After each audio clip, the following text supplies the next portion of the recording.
Salam kerahiman. Hari ini kita akan bahas nomor 742, nomor favorit ya, nomor yang sering-sering sekali diulang-ulang untuk banyak hal, karena di sana Yesus juga mengatakan banyak hal di dalam nomor 742. Kita baca dulu ya, 742. Putriku, kalau melalui engkau aku minta agar manusia menghormati kerahimanku, hendaknya engkau menjadi orang pertama yang unggul dalam harapan kepada kerahimanku ini. Aku minta agar engkau melaksanakan perbuatan-perbuatan kerahiman yang harus muncul dari kasih kepadaku. Kapan saja dan di mana saja, engkau harus mengamalkan belas kasihan kepada sesama. Engkau tidak boleh menghindarinya atau berusaha mencari-cari dalih untuk membebaskan diri darinya. Aku memberi engkau 3 cara untuk mengamalkan belas kasihan terhadap sesama. Yang pertama, perbuatan. Yang kedua, perkataan. Yang ketiga, doa. Dalam 3 cara inilah tercakup sepenuhnya karya belas kasih. Dan semua itu merupakan bukti kasihmu kepadaku yang tak dapat dibantah. Dengan sarana-sarana ini, suatu jiwa memuji dan menghormati kerahimanku. Sungguh, hari Minggu pertama sesudah Paskah adalah pesta kerahiman ilahi, yang juga harus menjadi hari untuk karya belas kasihan.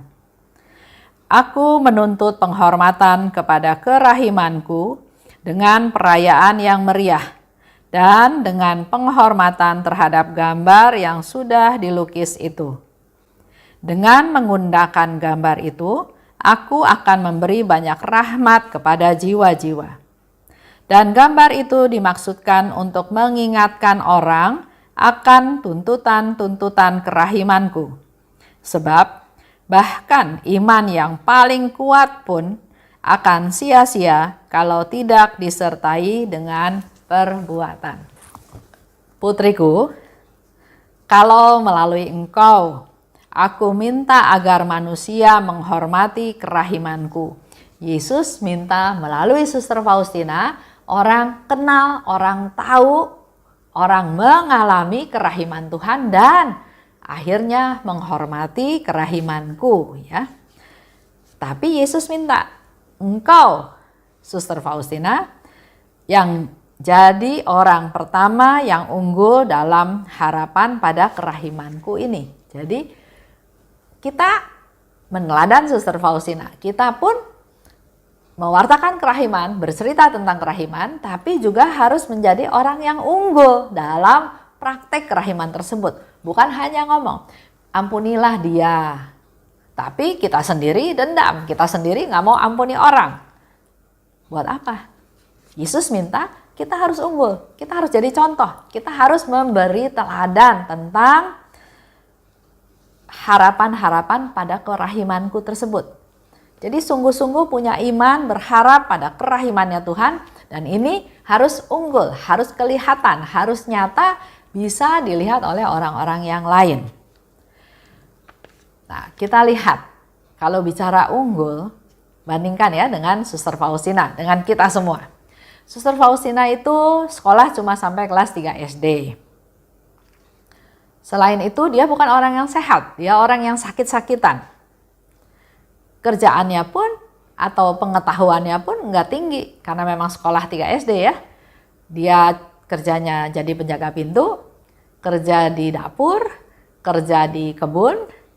Jadi apa yang dia lakukan itu hal-hal yang nggak penting dalam tanda kutip ya. Bahkan dia juga dalam hidupnya sering direndahkan oleh suster-suster lain. Tapi Yesus minta dia harus unggul. Unggul dalam harapan kerahimanku. Dia unggul dalam kasih. Pendidikan boleh rendah, pekerjaan boleh sederhana, tapi Yesus minta supaya Suster Faustina bisa menjadi orang yang unggul dalam kasih. Contohnya misalnya kita bisa berbelas kasih bukan bukan suka bohong, ya. Bukan kasih yang pura-pura mengasihi, padahal sebetulnya enggak mengasihi. Kita harus punya kasih yang murni, kasih yang tulus, ya, bukan yang pura-pura, bukan yang bohong, dan kasih itu harus nyata. Nyata dalam hidup kita sehari-hari. Ya, jadi dalam hal ini kita juga diminta oleh Yesus untuk bisa unggul.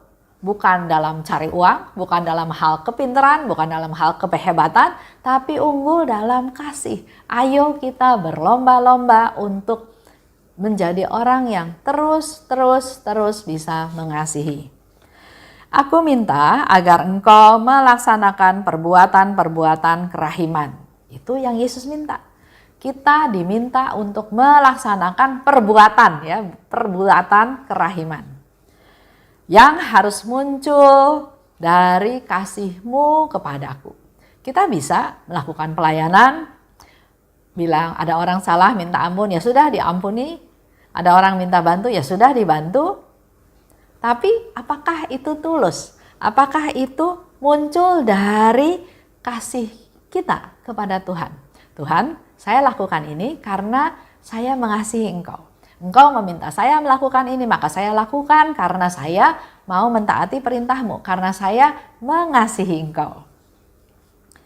Bukan perbuatan-perbuatannya yang terpenting, tapi kasih yang murni. Itulah yang menjadi motivasi dari semua perbuatan kita.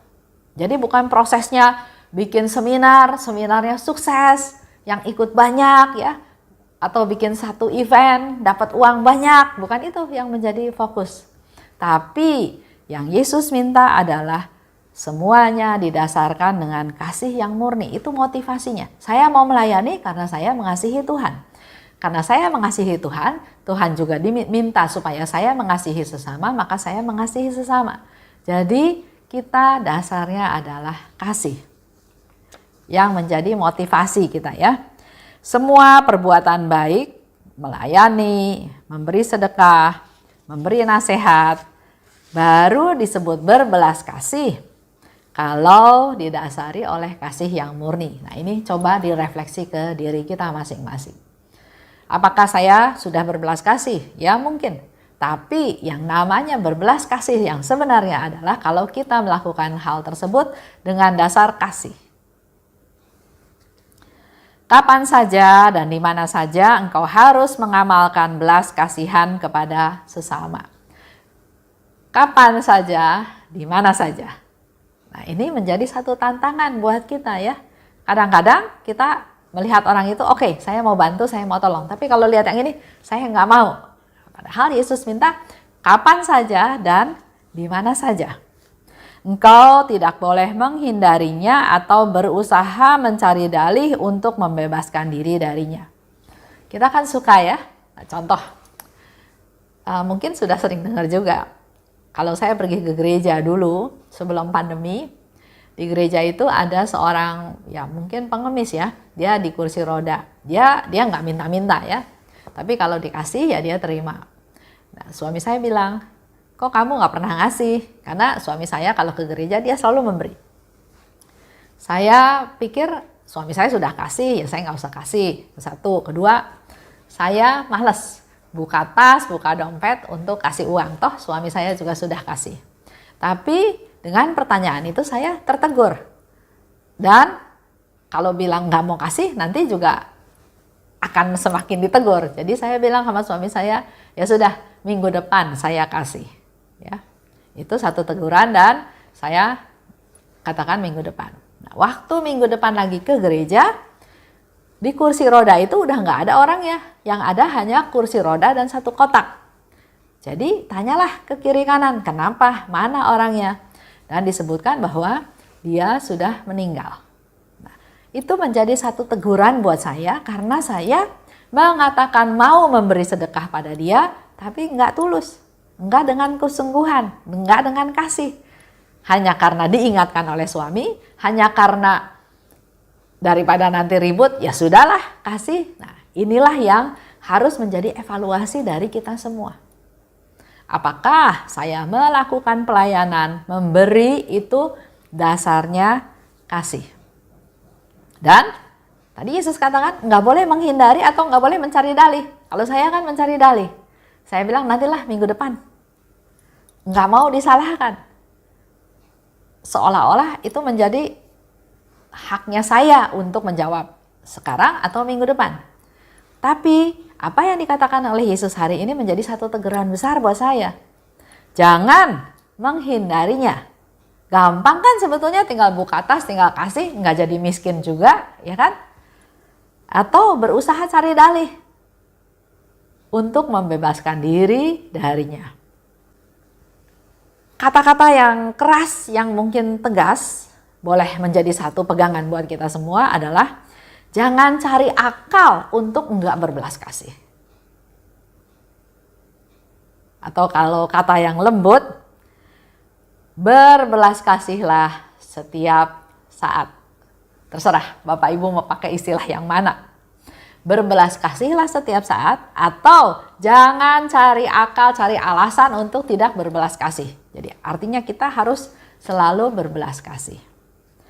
Berbelas kasih adalah suatu usaha untuk kita sebetulnya semakin membersihkan jiwa kita dari ego. Dari cerita tadi kan Bapak Ibu bisa ambil egonya saya. Uang saya nggak suka diatur, saya mau kasih hak saya nggak mau kasih juga, saya nggak mau ada orang atur. Tapi karena ditanya daripada ribut, oke, nanti minggu depan, tapi nggak ada ketulusan di situ. Nah, saya mau katakan hari ini bahwa kalau kita melakukan berbelas kasih, kita action, melakukan satu tindakan, maka ini sebetulnya menjadi salah satu cara untuk kita mendidik diri kita untuk tidak egois. Peduli pada orang lain. Punya perhatian pada orang lain. Hidup kita adalah suatu perjuangan. Dan perjuangan itu adalah sebetulnya melawan ego. Mari Bapak Ibu renungkan. Kan ada orang yang suka bilang bahwa hidup saya susah, menderita terus, kesulitan demi kesulitan datang. Tapi coba direfleksi kembali. Mungkin salah satu sebabnya karena ego, karena egoisnya kita. Tapi kalau dengan kita melakukan perbuatan belas kasih, dengan memberi, dengan tulus, ya, dengan mengampuni, itu justru proses untuk kita melawan ego. Jadi bukan saya lagi menjadi fokus, tapi mulai orang lain.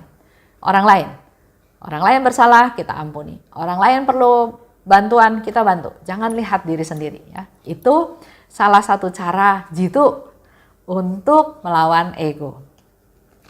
Aku memberi engkau 3 cara untuk mengamalkan belas kasihan terhadap sesama. Pertama, melalui perbuatan. Kedua, melalui perkataan. Dan ketiga, melalui doa. Jadi nggak ada alasan buat kita satu orang pun untuk bilang bahwa saya nggak bisa melakukan berbelas kasih. Yesus pertegas lagi, dalam 3 cara ini tercakup sepenuhnya karya belas kasih. Dan semua itu merupakan bukti kasih-Mu kepadaku. Kalau kita lakukan itu menjadi bukti kita mengasihi Tuhan. Bukti kasih-Mu kepadaku yang tidak dapat dibantah. Dengan sarana-sarana ini, suatu jiwa memuji dan menghormati kerahimanku.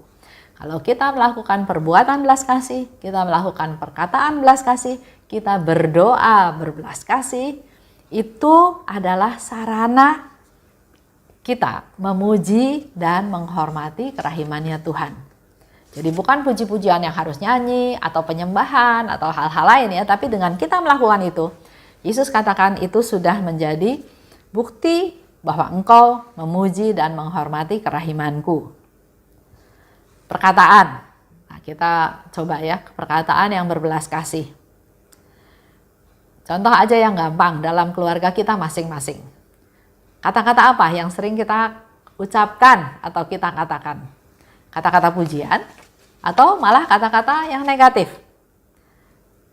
Ada misalnya suami pulang malam, dia bercerita bahwa dia melakukan ini, melakukan itu sehingga pulangnya malam. Si istri langsung nggak terima, dia bilang kamu bohong. Misalnya ya. Ada juga suami yang misalnya punya kemampuannya terbatas, istrinya yang pangkatnya lebih tinggi, gajinya lebih besar, dia nganggap suaminya nggak bisa apa-apa. Dia menganggap merendahkan atau meremehkan suaminya. Mungkin juga dalam keluarga ada yang memaki, marah-marah, menghina, menuduh, membeda-bedakan, juga memfitnah. Kalau di dalam keluarga kita ada salah satu aja dari hal yang tadi saya sebutkan, pasti di dalam keluarga tersebut ada keributan. Bukan ada damai. Orang belum tentu bohong, kita sudah tuduh bohong. Setiap manusia sederajat, tapi kita rendahkan dia. Dibedakan. Ya, biasanya dalam keluarga-keluarga tertentu, oh ini buat anak laki yang paling besar. Adik-adiknya udah gak kebagian. Nah, di dalam keluarga seperti itu pasti ada kekacauan. Pasti ada keributan, ada iri hati, ada dendam, ada marah. Maka kalau dalam keluarga kita ada salah satu aja hal yang seperti itu, bertobatlah. Bertobatlah. Perbuatan. Nah, perbuatan belas kasih adalah semua perbuatan yang didasarkan pada kasih yang murni. Kasih yang murni itu adalah kasih yang selalu mau berbuat baik. Bukan dalam keluarga hitung-hitungan. Kamu sudah kerja ini, saya sudah kerja ini, kamu harus kerja itu. Jadi hitung-hitungan ya, tapi dalam keluarga perbuatan baik itu adalah dasarnya kasih yang murni. Yang selalu menolong. Yang selalu mengampuni kalau ada anggota keluarga yang bersalah.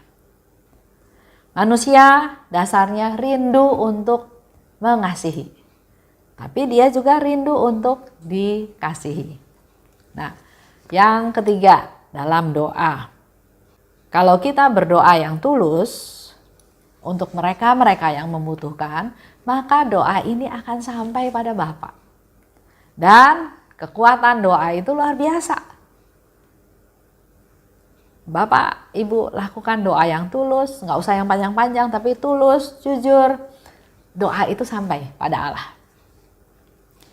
Dan semuanya itu kita lakukan demi kemuliaan Allah, bukan untuk kehebatan diri sendiri. Dikatakan lebih lanjut oleh Tuhan Yesus, sungguh hari Minggu pertama sesudah Paskah adalah pesta kerahiman ilahi. Terus menerus Yesus sounding hal ini. 23 kali ya dalam buku diary-nya. Yang juga harus menjadi hari karya belas kasih. Jadi setelah kita melakukan persiapan segala macam dalam pesta kerahiman harus juga ada karya belas kasih. Aku menuntut penghormatan pada kerahimanku dengan kepercayaan dengan perayaan yang meriah. Dia mau pesta kerahiman itu dengan perayaan yang meriah. Aku menuntut, artinya Yesus minta ya, berarti kita juga harus melakukan suatu usaha supaya perayaan pesta kerahiman itu dilakukan dengan meriah. Dan dengan penghormatan terhadap gambar yang sudah dilukis. Kita semua tahu ya, dalam pesta kerahiman perlu ada penghormatan gambar. Kenapa Yesus minta meriah? Saya selalu bilang ya, karena Yesus ingin memberikan satu hadiah yang luar biasa dan dia ingin hadiah ini bisa dinikmati, bisa diterima oleh semakin banyak orang. Kalau dilakukan dengan meriah, dengan persiapan, dengan penuh sukacita, di mana ini berdampak kepada orang sekitar sehingga orang-orang lain yang nggak tahu juga jadi tahu dan mereka juga punya kesempatan untuk bisa menerima rahmat yang luar biasa tersebut. Dengan menggunakan gambar itu, aku akan memberi rahmat kepada banyak jiwa. Oleh sebab itu gambar Yesus yang Maha Rahim itu dipajang ya, supaya dilihat. Dan Yesus akan memberikan banyak rahmat kepada banyak jiwa. Karena gambar kerahiman ilahi adalah sarana untuk banyak rahmat. Juga dengan gambar itu, menjadi satu tuntutan, satu peringatan. Jadi kalau kita melihat gambar Yesus yang Maha Rahim, bukan hanya ingat bahwa Yesus memberkati kita, Yesus datang pada kita, Yesus memberikan sinar-sinar merah dan sinar pucatnya, memberikan kehidupan baru, mengampuni kita, tapi itu juga menjadi satu pengingat buat kita bahwa segala sesuatu perlu melakukan juga karya belas kasihan. Gambar itu menjadi suatu peringatan buat kita supaya kita juga melakukan perbuatan belas kasih. Jadikan belas kasihan jadi pola hidup kita. Maka secara bertahap hati kita akan berubah. Dari hati yang keras, hati yang egois, hati yang cuek, hati yang iri, hati yang dendam. Secara perlahan, secara bertahap akan punya hati yang berbelas kasih. Sehingga Yesus katakan dia akan nyaman tinggal di dalam hati kita karena hati kita sudah dipenuhi dengan belas kasih. Hilangkan semua hal-hal yang negatif yang tadi sudah saya katakan. Mari kita terus berusaha, minta kekuatan dari Tuhan, minta penyertaan Tuhan, minta rahmat Tuhan, supaya kita juga bisa punya hati yang berbelas kasih. Percaya pada Tuhan. Tuhan akan mampukan kita, Tuhan akan kabulkan kita. Waktunya itu suatu proses. Hanya kita dan Tuhan yang tahu ya, tapi kita tetap perlu berusaha, punya niat, punya keinginan untuk punya hati yang berbelas kasih. Itu aja untuk hari ini. Salam kerahiman.